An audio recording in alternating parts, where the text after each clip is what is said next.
understand their method, their process, and the implications of some of the things we have heard said since this committee started its hearing. So we're going to be methodical about it. We're joined by the head of our politics desk, Evans Mensah, who's also an editor at Joy News. Evans, good to see you. Good to see you, Kujo. All right. Of course, Ray is here, Winston is here, and this all began just this week when the committee started its work by hearing the Asante regional minister.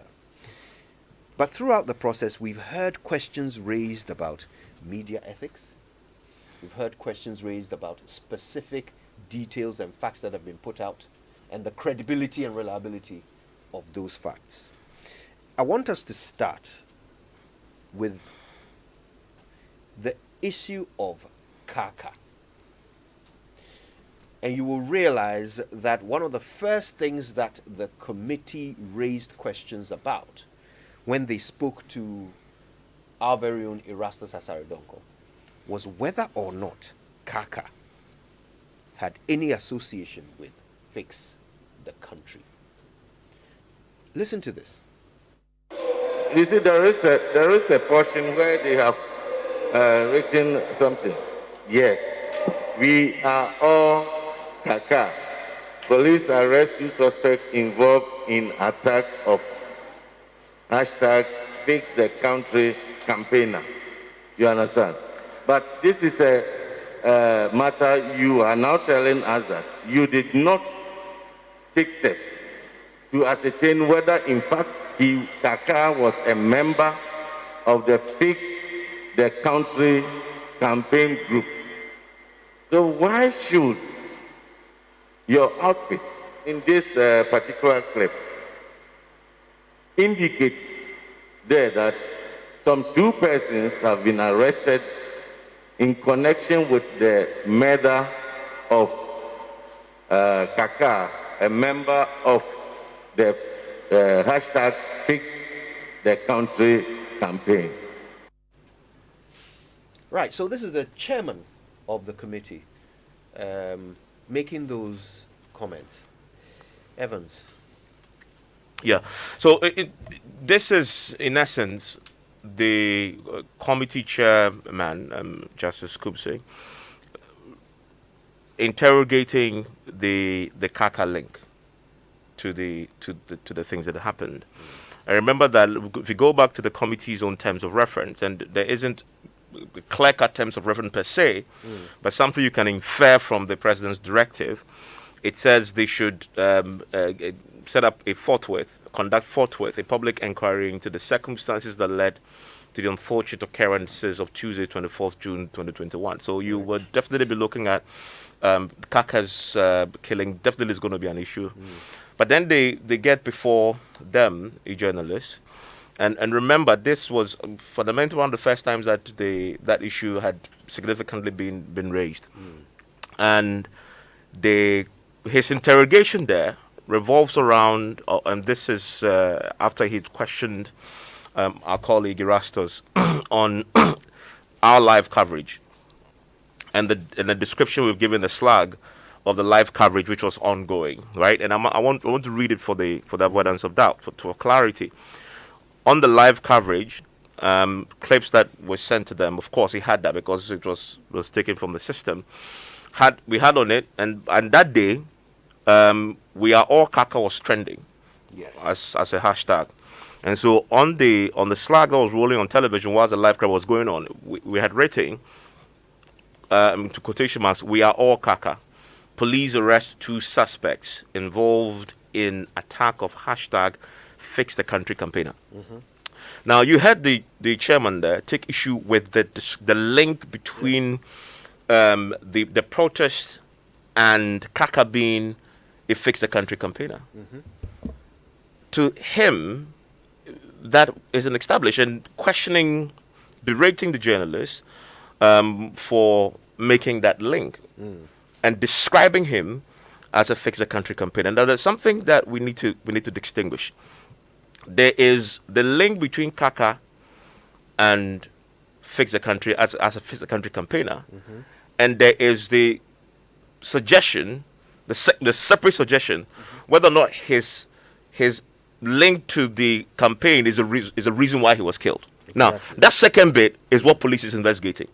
Anybody who makes that conclusion is wrong, because that it's a subject of police inquiry. In fact, there is a tweet from the police that states this categorically, and I want us to read it just so that it's put beyond the area of speculation. Yeah. This is a subject of the police's investigation. Winston?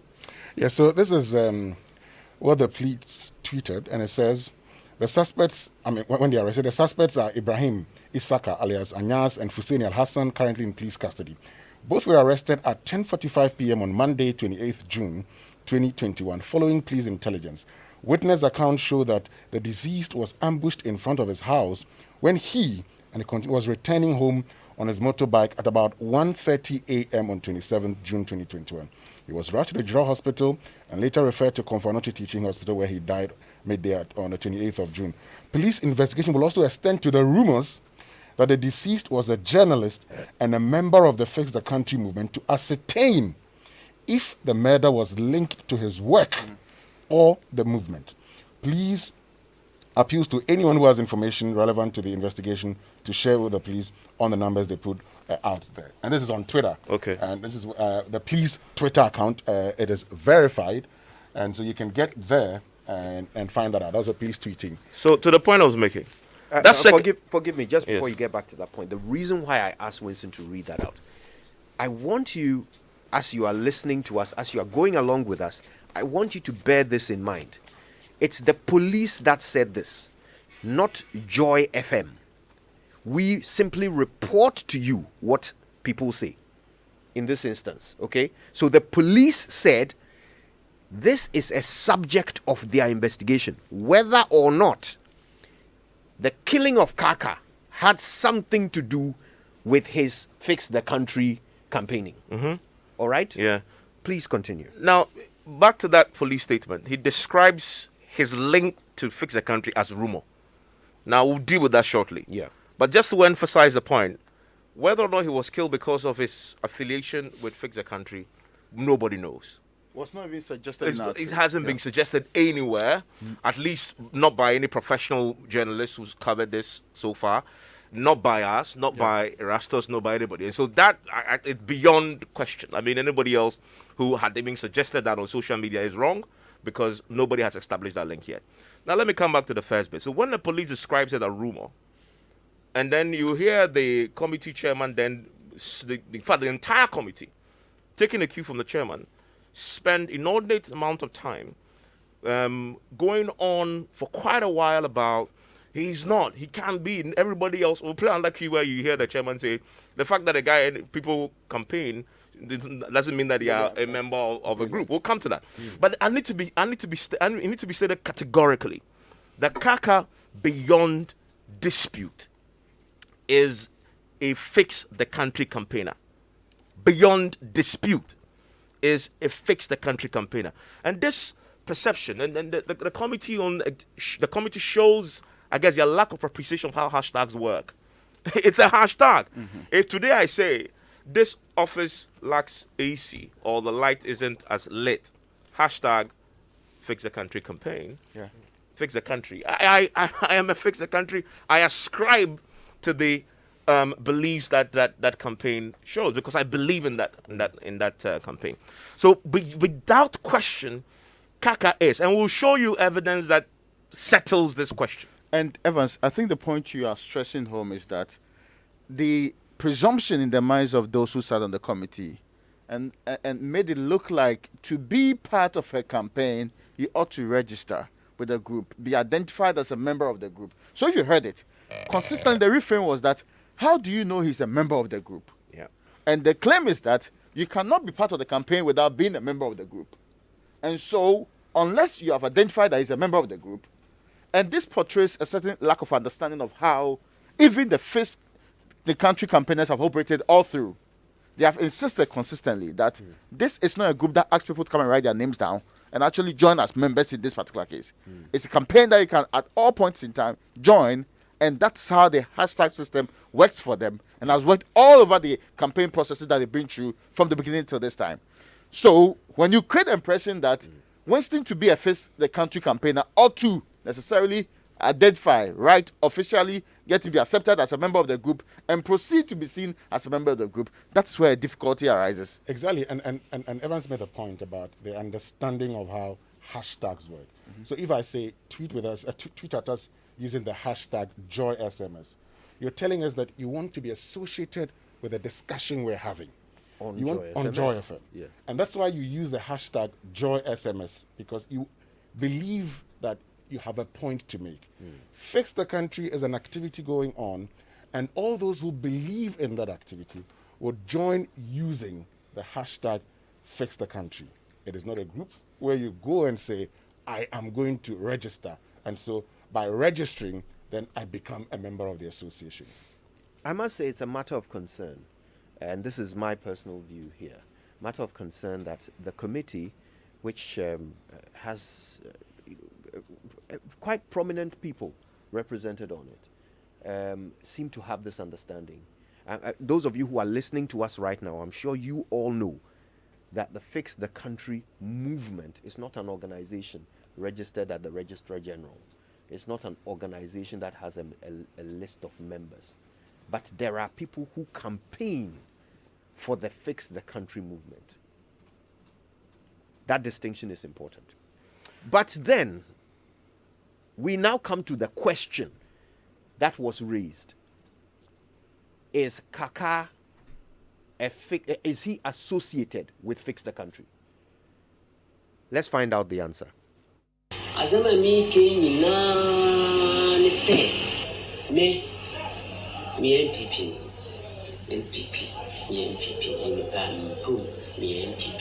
All I am saying is I am a member of the NPP. Whether I like it or not, I am a member of the NPP. Nanso media mahu se amonfo pi dodo na omotaka se na fix the country no. The entire man nana ye force wa kasa fix the country nana enya wo ya Ghana no hawo. But I have seen that for many people who are campaigning Fix the Country, when we say Fix the Country, Nanado is not the cause of Ghana's problem. Ghana no ya wa ho you say nana enya wo wallahi nana enya wo ma ya force ago mu ya wo mu na mi metime gina wa mi kasa enya wo nana. The problems Ghana is facing now were not brought by Nanado. It is not because of Nana that we are in this situation, which is making us talk in this way. Nana kufu adankwa show boy sada na me frɛ. Nese GDA me wo ema wo mu no a GDA Ghana for so ema wo no nana dankwa kufu ado e wo ma wo no na Ghana for ne sin na fix the country. Nana Dankwa Akufo-Addo, showboy is what I call you. The belief I have in you and the belief many Ghanaians have in you is what is making Ghanaians ask you to fix the country. Nana fix the country, me say. Yeah, kasi Nana fix the country. Na monfo bi ne say. Yeah, town. When we say Nana fix the country, people think we hate you. So there's Kaka. Yeah. Speaking in a video that is on his own Facebook page right now. Himself in the video, stating that he is campaigning for the country to be fixed, and he refers to it: fix the country, fix the country, fix the country. He says he's campaigning to fix the country. Exactly. And you see, he makes a point. He says, "Say yekase, say yekase." If we say, now we means I am included. Yeah. And so this is not in doubt. Kaka says, I, Macho Kaka, or I, Ibrahim Mohammed, I subscribe to this campaign by virtue of my saying that if we say fix the country, we mean no harm. It is our belief in you that you can do it. That is why we say fix the country. Right. This settles it for me. One important point before we move on. The committee asked Erastus whether or not we verified that Kaka is associated with Fix the Country. They wanted to know whether we verified it. How do you verify something? So let's say you want to verify that somebody works at Joy FM. How would you verify it? You would ask Joy FM. Yeah. Perhaps you would ask the person, do you work at Joy FM? The person says yes. You then go and check with Joy FM, right? And if Joy FM says he works with us, then that's verified. So bear this in mind. The only reason why the nation knows about Kaka is because there was a press conference held by Fix the Country, the conveners of Fix the Country. In addition. A press statement, thank you. Both, actually. They did a Actually, there live was a video. conference, yes. Then, And in that press conference, Fix the Country themselves said that Kaka is a Fix the Country campaigner. yeah. Kaka himself has videos on his page where he himself identifies himself as a Fix the Country campaigner. So is it verified or not? It is, and it's a shame that we haven't even come to the real focus of the committee. The committee had just been distracted by extraneous matters that, and we'll come to the reasons that we are hearing that Kaka's family say they won't cooperate with the committee. Certainly. And one of the reasons is simply that they believe the committee has lost focus here because they're going after all these tangential issues that doesn't address a fundamental question surrounding their terms of reference.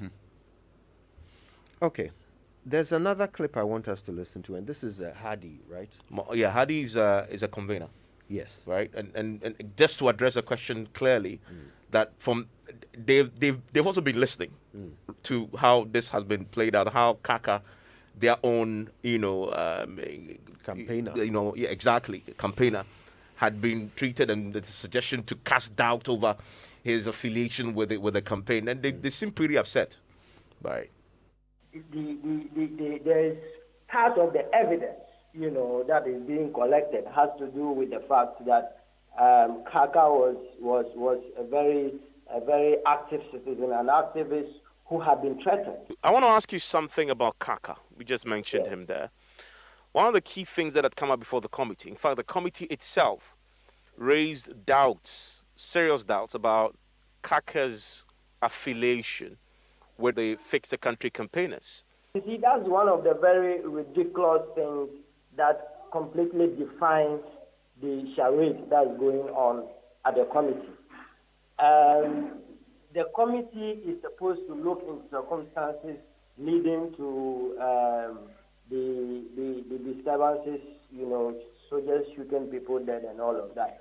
And what they are interested in and spending precious time on is to determine whether Joy FM was right to describe Kaka as a member of Fix the Country. First of all, let me make this very clear. And I think it is important that everybody takes note of this. Fix the Country is not a group. It is not a group that people sign up and become members of. It does not have membership application. It does not have membership cards or forms.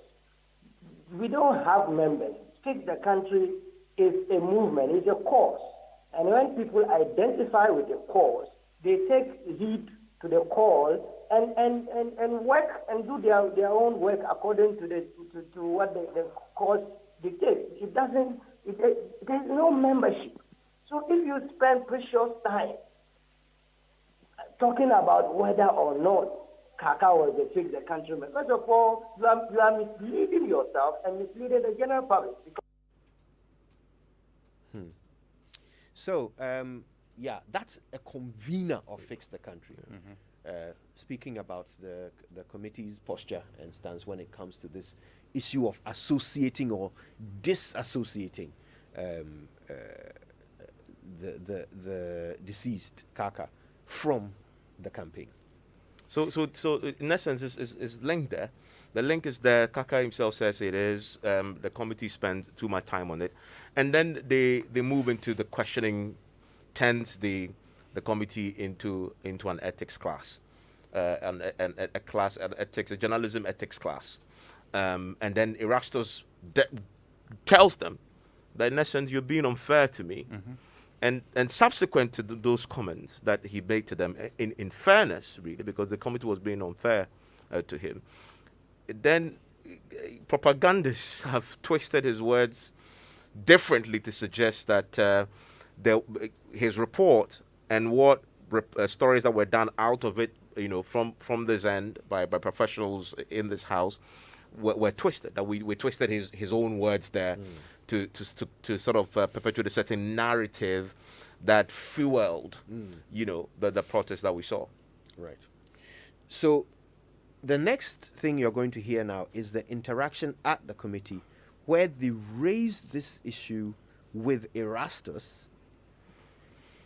This is the conversation which some people have somehow turned into a headline that says that Joy News editors twisted Erastus's words. So I want you to listen carefully to the next clip we're going to play. Afterwards, you can decide for yourself whether indeed Erastus said to the committee that editors twisted his words. Please listen. I think that ethical journalism requires two things. First, that you verify, you cross-check your sources and your information, and that is then considered also fair, what you put out. Do you think that on this occasion you were aligned to these two tenets of journalism? My Lord, I appreciate your concern a lot, but to criticize my own something that I do not have too much control over at the time I was reporting will be a bit unfair. So could you, Erastus says that, remember he was referring to the slag that was on the live coverage whilst he was on the ground. And the slug is the writing that comes at the bottom of the screen when you're watching a description of channel. what you're watching. Yes. Okay. And the committee had been berating him and criticizing his work for allowing that slug to be there and linking the protest, as we've elaborated on, to the Kaka being a Fix the Country campaign. He was making the point, that's the last point he makes there, that I am on the field as a reporter covering a live event. In a volatile situation. I have nothing. I have factually, accurately nothing to do with the slag, which is a factual statement. Yeah. And again, and this thing we just heard there about ethical, it also betrays a certain lack of understanding of how journalism works. And my disappointment is with the lady asking the question. Juliet, you're supposed to know, because she's with Pen Plus by the civil society group that operates in that media space, that when you are on the ground reporting live, you are supposed to edit slags. and when Erastus makes the point to them, they fail to listen. And they comes to ask the question to question the ethics of being on the ground, right? and somehow you couldn't influence the verification of the slag that was on live television from your colleagues at HQ. It beats my imagination. And the reason why Juliet was put on that committee was purposely for that purpose, for that reason. You know what I mean? That she should have known. She shouldn't have been asking the question of the reporter there about verifying and the ethics. The guy is at location covering live. Then subsequent to that, of course, we've seen hired social media handles twist that to say, because Erastus says I was in the ground, had nothing to do with it, to suggest that there was a collusion from HQ here to twist what Erastus was reporting, not to represent what he was reporting. And as we've illustrated, what was the slag was accurate. Because there's nothing wrong with it. There's nothing wrong with it, right? There's nothing wrong with it. Now, for me, this line of questioning by Juliet also betrays, one, the lack, but secondly, what the committee finally intended to portray. Yeah. What they wanted to portray was that our coverage somehow caused the events. Yeah. And we'll come to a sound that actually makes that point. Our coverage caused the event. And if you narrow it down to the actual clip they were criticizing, it is a live coverage of the event that we're criticizing. And I've made the point on Monday or Tuesday that that suggestion in the committee's head, and why am I saying the committee? That's what the committee was driving at. Because Vladimir Entredanso, another member of the committee, actually said it in a question. He says, and I'm quoting him, don't you think, and another question to the journalist, don't you think the media is to blame for some of the things that happened? Don't you? And then he goes on to run commentary on the back of this to suggest that we had contributed. And my point is, and project to areas media has caused some harm. yes, and then cause wars, and also etc. Rwanda and all the other situations. And I'm making a point. You are criticizing a video of a live coverage. How does a live coverage of the live events cause a live event? They are all concurrently happening. Yeah, it's not as if one happened earlier. It just beats my imagination. Plus, you've been told to go and investigate things that led to. Actually, and you're criticizing things that actually happened during the protest. Actually, it's important, Raymond, to clarify that. Yeah. It wasn't even concurrent.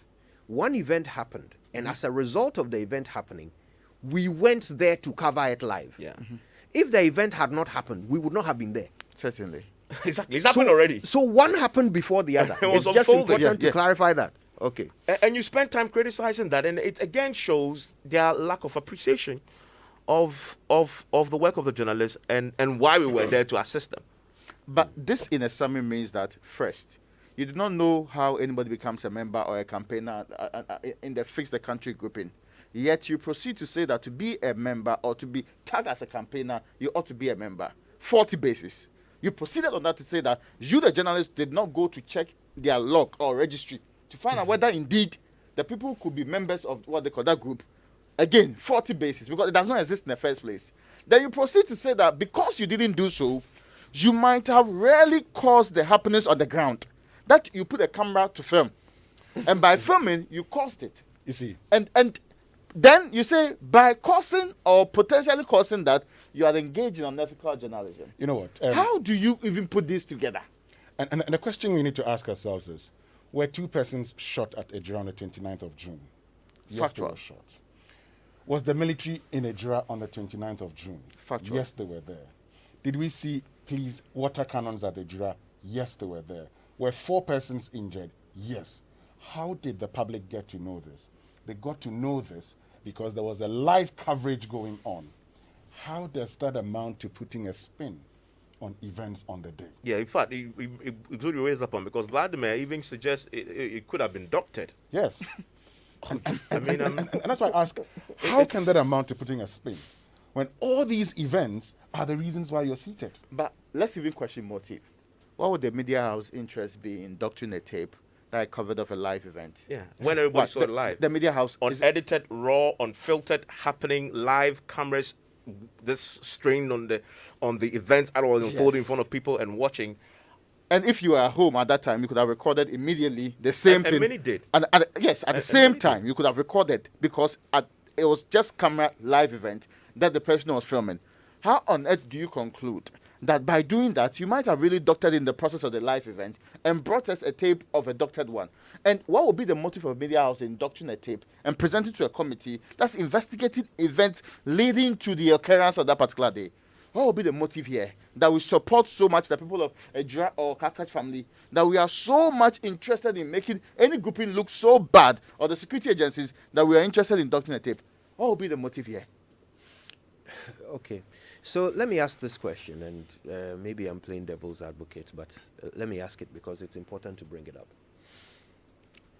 Is the committee not rather seeking, but perhaps because of a certain lack of eloquence, failing to communicate properly, are they not rather seeking to suggest that the reason why people massed up to protest that day is because the media had fed them a certain idea from the moment Kaka died, that his death was caused by his Fix the Country activism? And that if the media had not created that impression, then nobody would have come out of their house to protest that day. Is that not rather what the committee is seeking to communicate, but failing to do so because of a certain lack of, I don't know, I'll call it eloquence? That in essence is the suggestion in that line, as of course one of the committee members had suggested. But again, if you scrutinize, if that indeed is what is happening, which for me is, because you've seen it in the questioning, etc., I struggle to accept that as something that you can sustain. Because remember that Ejura is a pretty small community. And Kaka is very well known. Then he died, right? Remember, he was buried. The day he was buried, it was in after the burial. And we know what happens after burial. There's a certain procession. It was in that procession that the outrage spilled onto the streets. Of course, people were upset with. So how do you say that there is evidence of a dead man in the ground that people are obviously upset about, his friends and people he played with in the community are upset about, and you say it is a certain organization that is covering this that caused their outrage and not the death of their friend who they know in the community and seen him and live with him and are expressing their unhappiness about his death that caused it. That argument cannot be sustained. And so we are clear. I think even the media had not started reported this incident right from the time that the gentleman had gone to the hospital. You remember? Because it was the Fix the Country campaigners that put it up on their Facebook that one of our own, a man who's been doing this campaign, is actually on the hospital bed because he's been demanding some justice for the people. That is what they put out there. They put it out there that he's on the hospital bed. In fact, they wrote a petition to the IGP to investigate how Kaka was attacked. And these are the Fix the Country campaigners. Yeah. And that's where we all got to follow and got to know that there's a human being existing called Kaka. Okay. So there's more, isn't there? Yeah, I mean the original, just to continue on this so this is day 2. This is day 1. Mm-hmm. Day 2, we also then get the deputy regional commander, police commander, right, who also came before the committee and spent quite some time also attacking the media, and he then goes to directly suggest what you just was the suggestion that you were throwing up. He actually makes a direct suggestion. No, well, a suggestion. He actually says it, that it is the media that heightened the tension that led to the chaos. The journalists also didn't help with their reportage because a lot of tension was created when, for me, there was none. I am sure if they had come to us to seek information rather than go on air and say the things they wanted to say, they would have at least brought the tensions down a bit, but we didn't. Is there a PRO, a police PRO at Ejura or Mampong? We do not have, but we have one in the region. And on the 26th, on the night of the 27th, 28th, and I think on the 29th, we issued a number of press releases, and I didn't see most of the media carrying that because they were carrying their own stories that sold for them, rather than the official police communication. So that is a deputy regional police commander making the direct accusation that our coverage heightened it, and we'll come to that. But then, quickly, the chairman agrees with him that, what you're saying is you don't mind the media. Yes, that's for our media friends. When you talk, they think you are bashing them, but they have the right to bash everybody in Ghana except themselves. Yes, I have. The fact is that we all know that the media, it's the agenda that they set that they want all Ghanaians to follow. So when an incident happens, they sit there, bring out issues, ask people to call in, and express their mind, and that becomes the topic for Ghanaians to discuss. So don't be worried that they did not contact your outfit to ascertain who Kaka is, or what he was, and what he will be in heaven. Yes, my friends in the media, they know that I'm talking about the truth, because we all heard. Yesterday, we saw the video clip. I had occasion to ask the media man who came to testify, yes, whether they were so certain that Kaka was a member of the Fix the Country campaign group. The answer he gave us, I understood it to mean that it is not certain. Yes, he can be a social media person, but Not every social media person is a member of Fix the Country campaign group. Every Ghanaian has the right to criticize what he feels like criticizing, but that do not place you into a specific grouping. Yes. Well, thank you very much. But it is frightening when wrong perceptions are sent out there and persons pick on those. And if you are not careful, from where I sit, we might be creating a monster that would devour all of us one of these days. So it is, in my opinion, time for the media to be a bit more circumspect and observe the tenets of their profession, because invariably you see them doing the wrong things, and then they will just apologize and continue doing the same over Commander, let me remind you, don't continue because they will classify you as attacking media freedom.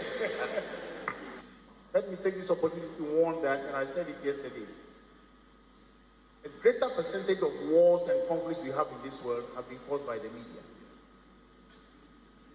So please, you can walk to this fine gentleman. The patrol team is going to train, or we have heard that, so can we join them? You join. You see what they do, and you report on what they do. The country is the beneficiary. And then your reportage and your advice to government is better. But you invariably go in to look for the negatives and report on the negatives. Wow. So it's hard to... okay, so this is a fact-finding committee that was, put together by the Ministry of the Interior to find facts about what led to the occurrences in Ejura. Yeah. This is an interesting exchange here between the chairman of that fact-finding committee and one of the witnesses. The deputy police regional commander. Yeah. And you see, I've listened to the chairman, Justice Kumson. I've listened to Dr. Vladimir Entridanso. And if you listen to them critically, over the past 3 days, and even just from what we have heard, you get a certain trend. The fact-finding committee is not only agreeing with some of the witnesses, but they're also expressing their views and opinions as they move on. And that, for me, is worrying. Because when Vladimir Entridanso makes a point, for instance, that as for the media, even when a dog bites a man, they would say a man has bitten a dog for sensationalism. It tells you this is the thinking that he has. And already, I said it yesterday, when you start behaving like I know that expression is not even factual, right? Of course, that's not factual. Anybody who knows this knows that clearly. Yes. When you start behaving like that, and I begin to question your motive. And that is why you have seen the family of Kaka beginning to question the motive of the committee.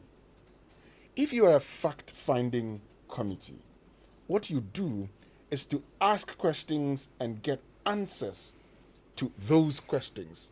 You prevent witnesses from running commentary on events, and you don't join in running commentary. Because now, I know, as I sit here, that Vladimir Entridanso, Justice Kunsen say the media is sensational. And they are part of the reason why we have this problem on our hands. Even before they come to the fullest appreciation of all the matters before them. Even before they hear all the people involved. The committee is to be finding out the events that led to the disturbances on 29th June. That is what they should do. Yeah, and desist from running commentary. And here's the thing that beats me. So far, there's been 4 categories of witnesses before the committee. There's been the political heads, as in the regional minister and the MCE. There's been the security operatives, the military and the police. There's been the professional bodies, and I divide them into 2 because there's a medical professional body, that is the doctor at the Ejura Government Hospital who testified, and then there's a media, 4. In this clip that we just played, it is one of these categories before the committee. And this category of witnesses is the category of witness that their actions directly led to the loss of lives. Now, this same witness before them, the Deputy Ashanti Regional Police Commander, admitted before the committee the day he appeared that there were mistakes and wrong assumptions that led to the events there on their part. Mm-hmm. He makes that admission like that. Now, then we have the committee themselves as the that category of witnesses before you, the witness who says, my mistake, I made mistakes, I made wrong assumptions that led to the event, the two people dead, etc. You have that category of person before you, and you are in an exchange with him, agreeing against the other category of witness that had come before you before, right? So you're agreeing with this other witness that the other witness that came before me, that is how they are. That is, we are in agreement. Now, the thing, just one more point on this matter that really bothers me. The committee chair says, as for the media, when you criticize them, they think that they can be criticized. But we criticize them. And then the witness says, yeah, they do the wrong thing and they continue to do the wrong thing. Right? Now, so here is the committee chair admitting that the committee is now existing to criticize. Yeah. And they have criticized us, and we are not taking the criticism. And they think that because we've criticized them, they should not be criticized, but they can criticize everybody. This is a fact-finding committee that while the proceedings are going on, had already declared that we've criticized one of our witnesses, and they are not taking the criticism. And then tells the witness, oh, be careful, don't say too much, because when you say, they will come at you. Look, and the thing that the reason why I say this is so bothering is because we have a reputable justice on an appeals court. And I believe, with due respect to him, due deference to him, the reason why he's the chair, so that he can bring his experience as a judge to the proceedings. So that Dr. Vladimir Chidanso, very good friend, fantastic academic, Juliet, who is a fantastic civil society player, can benefit from his, the work he's done for years. I reach an appeals court judge, it's a serious achievement. Yes. Right? So when you have him participating and actually making these pronouncements about another witness before him and agreeing with another witness, I've covered the court for quite a while. I was a court reporter for quite a long time. It goes against everything I watched in court, everything that I know judges are supposed to do. The independence. The lack of prejudice. Neutrality. Lack of prejudice. Yes. He showed all those in the clips that we've seen there. And for me, it is so bothering. It just beats my imagination why he does that and exposes the committee, whatever the committee's work outcome will be. He's already positioning the committee's outcome to be one that people will reject. And already, we are seeing families of the deceased, and they've outlined yesterday in the statement the people they're expecting to come before them, for which reason they're asking for an extension. One of them is the families of the deceased, Kaka. Kaka's family says, because of these things, we don't want to come before you. And that, for me, such an important committee is going to suffer because of comments and actions such as we've just played and showed. So, again, let's not ignore the substance of what was said, even if we think that was the wrong place and way it should have been said. The substance of what the witness is saying is that the media didn't come and check with him or his organization, the police, before putting out certain information. That's what he's suggesting. For instance, the media did not come and check with him before putting out that Kaka is a Fix the Country campaigner. Is there not some merit to that position? Sorry, but in what capacity is he able to determine Fix the Country campaigners? who you see as regional, what they call the police commander, is able to determine the members of the group. When the people who actually constitute the group say, he is with us, he is part of our campaign. When he himself is saying that I am with the campaign, and this is what I've done to actually come up with campaign messages and all of that, how is it possible that we would want the third party, in this case the police, done no investigation? They are even saying that in the future they are going to determine whether or not he is or was part of the group in the first place, and that we should speak to him before we go out to say that the various groupings involved are saying that he is with them. How is that possible? In any case, why? It's not, I mean, it's fair when you have the police side of the story, but your story cannot be just what comes out of the police's mouth. That purely will be conduit journalism without any proper checks, without any proper review. How is that possible? So again, I get something running through virtually all the things that have happened. A poor appreciation of what journalism is supposed to do, which makes some people feel entitled to being the only people with an opinion or views that ought to be heard. So, for example, the judge thinks that I have the right to criticize you, and you ought to take the criticism. If you don't take it, it means that you are rejecting them and you feel like you're the only person who can criticize anybody in this country. But really, in what capacity are you, who is expected to independently come to the verification of facts and determine these independent facts and present it to the people in a report and give recommendations on it? In the throes, on the second day, we don't know how long you're going to sit. On the second day, you're already convinced that there was so much wrong and contribution of the journalists on the ground that it basically was the cause of events. And the only group of witnesses that they've already convicted. Yeah. And Kojo, this is important. The only group of journalists, the group of witnesses before them that they so far have already convicted are the group belonging to the media fraternity. Why is this important? Let me add this small one. Why is this important? The regional minister said that, well, I couldn't follow the procedure established in the law. That's fine. They moved on. The regional minister said, I'm not going to reveal the identity of the guy who gave me the video. They said, oh, well, we'll plead with you to do so. They moved on. Now, the deputy commander, boldly stated that, well, we underestimated the kind of situation we were dealing with. That is why our response was not the way it ought to be. Yeah. An admission that there was something absolutely wrong with what they did. He actually used the word mistakes. He used Yes. the word wrong assumptions. Very good. All of those, they heard quietly. They listened to it in solemn appreciation of maybe the difficulties and the challenges they faced.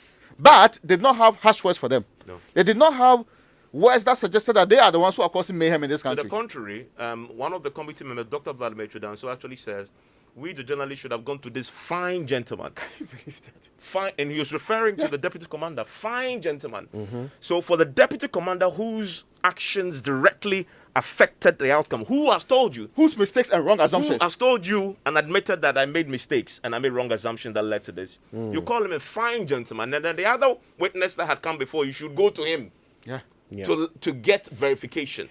But let's bear in mind, forgive me for this, but let's bear in mind that the police press conference was carried live. Yeah, at 7 p.m., I remember. Was carried live by Joy. Yes. So, which going Perhaps to after again? that, we should have just gone back to say that. No, what you said in the this is what they were suggesting, and from what both the committee chair and the witness said, this is what I think they were suggesting.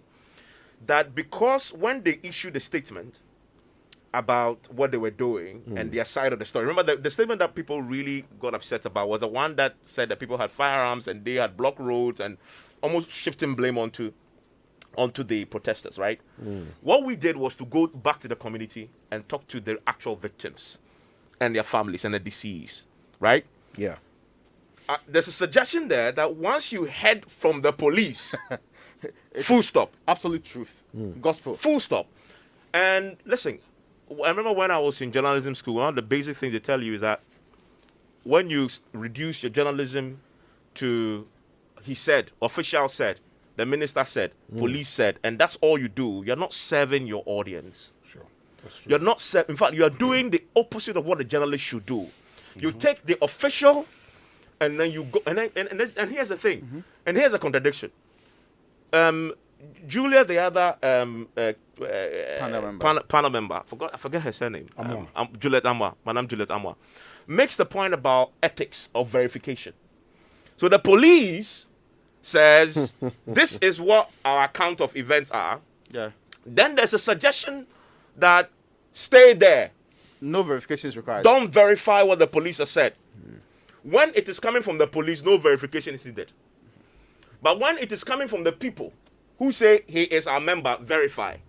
It betrays a certain bias. And in this case, right? two parties, we have Yes. Kaka himself and the people involved. But verify from which other institution? The police? Yeah. The same police that have a direct interest in the matter. Dr. Van Johnson says, go to this fine gentleman, the police, and go and verify. He will talk to you. But when the people have said that listen, and again, a good friend of mine, I don't want to mention, but he's a very someone who plays in this space in an official capacity, state capacity, says a lot of people who talk about journalism and media work need media literacy. They need to be trained and understand what we do and how we're supposed to work. We are the voice, we're supposed to be the voice for the voiceless. In fact, majority of the work that we do must be re-echoing the voice of the people who don't have voices. The honorary folks in Ejura are the people that we are first and foremost obliged by the Constitution to give a voice to. In fact, it is enshrined in Article 12. Yeah, that we hold accountable, rather. Thank you. We must hold the government accountable to the people. Officials against people, journalists in the middle, we go there and give their voices. But there's a suggestion by the committee that go to the police. Because we didn't do that, they are criticizing us. And then they say we should verify the link. But the policeman issues a statement, and then they say, stay there, don't verify. And because we went to speak to the people, who then contradicted the police's statement, we heightened the tension and caused their outrage that led to the death. Did the journalist shoot the gun? I mean, did the hashtag turn into a bullet that killed? Somebody died. People felt the handling of the death. Listen, I agree that journalism report and media reports sometimes can fuel anger, as we've seen in other places in Rwanda. Right. But we are talking about a specific case of Ejura. Yeah. Of the 29th of July. That's a specific case we're talking about. And that has nothing to do with the media. It has everything to do with the killing of Kaka. All right. Couple of things. First one is this. Earlier you mentioned, and you were right to say so, that nobody here at Joy has said that Kaka was killed because of his activism. What we have done is that we have brought you the contents of a press conference where Fix the Country said Kaka was killed because of his activism. That press conference was covered by all media. We simply covered it. That is all. It's an important clarification, just because Evans said earlier that nobody has said that. Yes, that's true. Nobody here at Joy has said that. Okay, here's how we're going to wrap things up. In addition to all that you've heard, there are also some bits of testimony that we have heard at this committee's hearing that contradicts each other. But we are wondering whether the committee has noticed. Listen to this. So police quickly, I confer with the military team on standby, the commander, to back us to face them, the crowd, the irate mob. Okay, officer, please. So before you conferred with the military commander over there, can you tell the committee how many policemen were at the scene at that time, trying to but prevent the chaos that was going on? Can you tell how many policemen were around there at that time before you asked for help from the military? We were 50 in number, but we had deployed some to the vital installations, like the municipal assembly, the roadblocks, and then we had a standby men, 10 also at the charge office. So only 15 policemen were on board the right control vehicle, and then a pickup, 2 pickups of police vehicle. 15. Okay, so you were the one who personally asked the military on the ground to help you? Yes. The GOC called again or communicated that the situation his hearing is bad.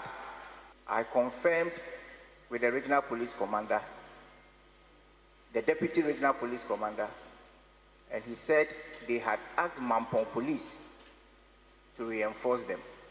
Later, they said if we don't assist, things will get out of hand because the youth had driven the police away at the cemetery and that there was no policeman in Ejura town.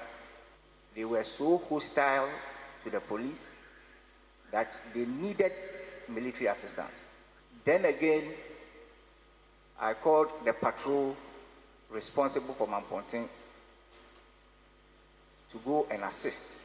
When they got to the police station, they were briefed by the Ejura police commander, and then they decided to move to where the protesters were approaching from. At this time, may I add that I had a conversation with the CEO, and I had requested that if they could get another Calm Life team to augment strength of security on the ground, it would be good for all of us. Commander, please, can you tell us who is the CEO? Lieutenant Colonel Prepra, my lord. Of the 4BN. And please, for clarity, you had earlier stated that you had sent the FPU. Yes, my lord. And you had sent the SWAT. Yes, my lord. And then the first team of Operation Calm Life. Yes, my lord. One, it was an impossibility. Come again. It was impossible to call the strategic meeting. I was in a meeting in Accra, regional ministers meeting in Accra. Two, if I had wanted to call the meeting, the only possibility was through Zoom. Meanwhile, we had people at the forefront and events running. So I couldn't jeopardize the life, many lives of the people of Ejura and also the security agencies. So there and then, I had no other option but to call in reinforcement from the military. All right. Did you notice? I wonder if you did. Winston, line it up for us. Well, Secretary, the last person who spoke is the Ashanti Regional Minister. And you heard him say he couldn't have called a meeting because of the nature of the situation. So all he did was to call military intervention. Right. Now, before the Ashanti Regional Minister spoke, you heard the Deputy Ashanti Regional Commander of the Ghana Police Service, that's DCOP Ajman Ajem, say that he actually spoke to the commanding officer of the 4th Battalion of Infantry Brigade, that's Lieutenant Colonel Pepra, telling him that, is it possible, in fact, the way the thing is going, please get us another Operation Calm Life team from Mampong. And mind you, we are told that it was the Operation Calm Life team that got there. Yeah. Now, that statement by, DCOP Ajman Ajem is confirmed by Lieutenant Colonel Pepra when he says the Deputy Ashanti Regional Police Commander called him and said, well, Colonel, if you don't come to our aid, we're going to get into challenges. The DSP, that's the District Police Commander, says, oh, well, I called my divisional command and requested additional policemen. My question simply is, who invited the military? Was it the District Police Commander through his divisional commander that got to the Regional Police Command that informed, the commander of the 4th Battalion? Or like the minister said, he directed them? So I guess the question here is that what will the committee write in their report?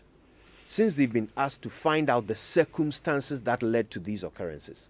When it comes to that crucial question of who ordered the military, what will they write in their report? Because there are several answers being provided them to this question, and we haven't yet heard them interrogate the contradictions. As for that, I mean, I expect them to evaluate it, which is really what my expectation was. Quietly probe, before the public and hope that the public is coming to their own conclusions. And then when you're quietly done probing, you sit in the quiet of the room, the three of you, and then you evaluate, and then you give us a report, right? So that's what I expected from this. I mean, I honestly didn't expect them to make public pronouncements on, as the thing went, but we've seen that already. So as for the media bit, I know you can fairly assume what they were going to say, that our coverage possibly led to the chaos that we saw.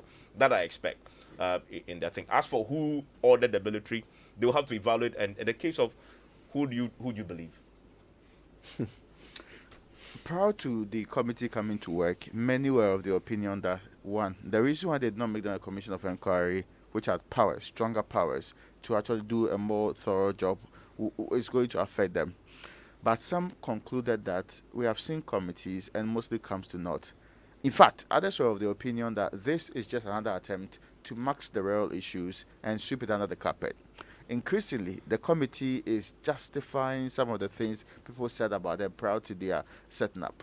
I hope that going forward, they would focus better on the issues they are supposed to deal with and make sure that they give the Ghanaian people hope. And also, because there are families involved here, there are people who have lost family members beyond Kaka. They are looking for justice. Your preoccupation shouldn't be with things that really you are not in the best position to determine, or you are probably misconceived about, and are pushing it down the throat of people in a way that when you break it down like we have done this morning, it exposes you to have either had prior intentions of doing harm or really did not know what you were about in the first place. All right. The job of the media is to give people a platform. We've done that. We brought you what everybody has said about everything. That's what we've done. And there's a reason why we call you discerning listeners, because we know that we don't need to tell you what to think. You can see for yourselves. Beware of those who urge you not to believe the evidence of your own eyes and ears. Beware of those who urge you not to believe the evidence of your own eyes and ears. We'll end it here. Coming up, our friends have come all the way from the University of Cape Coast to tell us what it means to be a UNESCO Category 2 institution. I'm talking about the Institute for Educational Planning and Administration. We're so excited, aren't we, Winston? Oh, very excited. You know already. They're coming up after these. Joy 99.7 FM. What would you do if you have the choice to do anything in life? Build your dream house. Take very good care of your family and plan for a comfortable retirement. Plan a befitting funeral for your loved ones when they depart. How would you live if you knew there was a friend waiting to support you on all of your life's choices? You have such a friend in Glyco Life Insurance. Glyco Life has all the plans to meet your life's needs. Your child's education, your life savings, your mortgage, funerals, redundancy, and your retirement, and takes the burden off your shoulders. So go ahead and live life to the fullest today with Glyco Life Insurance plans. And remember that all our policies are hedged against inflation. Talk to Glyco Life on 0302